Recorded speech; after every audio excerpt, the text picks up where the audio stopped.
So when people say popular recent anime, Attack on Titan right now is among those talking points. I mean, if you were to look at the opening, you would believe it. Lots of varied colours and motions, but that's also the kind of selling points they put into children's toys, and after watching it, I'm starting to wonder which one is more mindless. So the show starts by revealing that humanity has been forced behind the walls under the threat of a mysterious entity called the Titans. So the story is a cruel and brutal dystopia. Okay, that sounds cool. So who's your main character? Oh, great! Then at least have the decency to stop calling yourselves a garrison. People might get the wrong idea. Oh, a 12-year-old who has a political opinion. Great start there! I swear, this kid called Eren is one of the most obnoxious characters I've ever seen. The child is only supposed to be about 10 years old, but God is he an opinionated twat, blaming gods for being too relaxed at their job, comparing humanity to livestock. Jesus Christ, I grew up British and even I'm not that cynical. Not to mention he has a friend called Armin who's just as bad, going on about philosophy and saying how violence is the answer of an idiot, an answer that, not too coincidentally, Eren uses many times during this series. However, the peace of mind, if you can even call it that, surrounded by these pricks is disturbed when a giant appears out of nowhere and breaks a hole in the Great Wall, allowing the Titans into human civilization and wait, what? What the hell are they? The Titans? The main threat to humanity is a bunch of naked dudes that look like they have mental disorders? God, if that scares you, never go down the pub on a Friday night. Unfortunately, in the midst of the Titan attack, Eren's mother is eaten by a monster as well as more Titans breaking through another section of the wall, meaning a huge section of humanity's land is lost. Fields for growing food is little more than memories and an overpopulation crisis emerges, creating mass famine. And, of course, Eren is still a huge cunt. If you want to scrape by in the charity of cowards, that's your thing! But I'm not a parasite! Oh my god.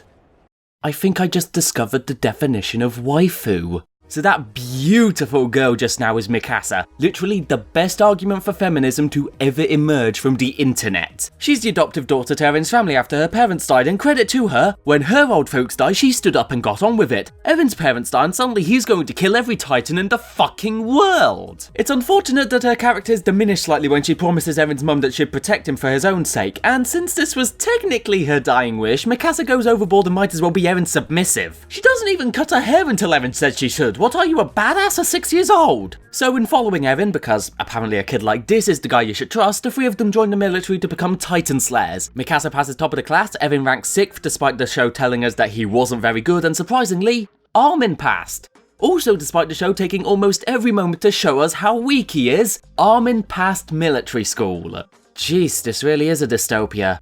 The army are recruiting anyone. The show does like to take itself seriously at times, but I think it goes a little bit too serious. For instance, everyone really likes to shout at the top of their lungs! The show also gets a bit confused with how it wants to display its seriousness, to the point where sunlight shining over a pomegranate becomes a focal point. Bloody hell, I know they're expensive, but you don't need to show off. I like to ask what the creator was thinking, but honestly, I'm not sure he knows what he was thinking. This is one of those shows where you get the distinct impression the creator didn't really plan for a basic beginning, middle and end, so instead there's a lot of disposable characters and slower paced episodes that don't particularly lead into anything. This wouldn't be so bad if it wasn't for the fact that this is the kind of show that provokes a lot of theories, most of which the answers are disappointing and raise even more questions than they resolve. It's like asking a Tumblr user what sexuality they are. I think they tried to compensate for this by giving little bits of lore throughout the series, but as I said before, with no definitive ending in sight and the amount of lore ever increasing, the number of plot holes this show has to avoid is staggering. And it doesn't help that they bring attention to some of the most inane details. In the first episode, they say how Eren's dad helped cure some sort of plague. What plague would that be? We don't know. They'd never say. What about Eren's hallucination? Or why this Titan didn't eat Armin? Disco's red eyes, the inexplicable flower appearance, all this and much more goes completely unexplained. So if I think the characters are stupid, the plot is confusing and I have little interest in action anime as a whole, then what can I give this show credit for?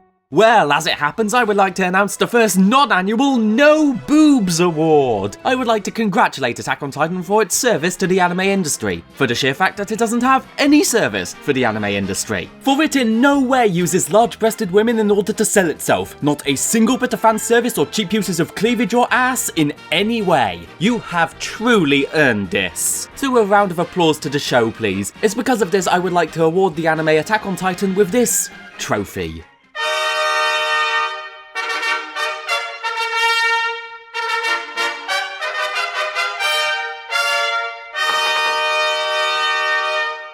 Yeah, so what if the trophy is tiny? Considering the nature of this award, I thought you would appreciate a smaller cup size.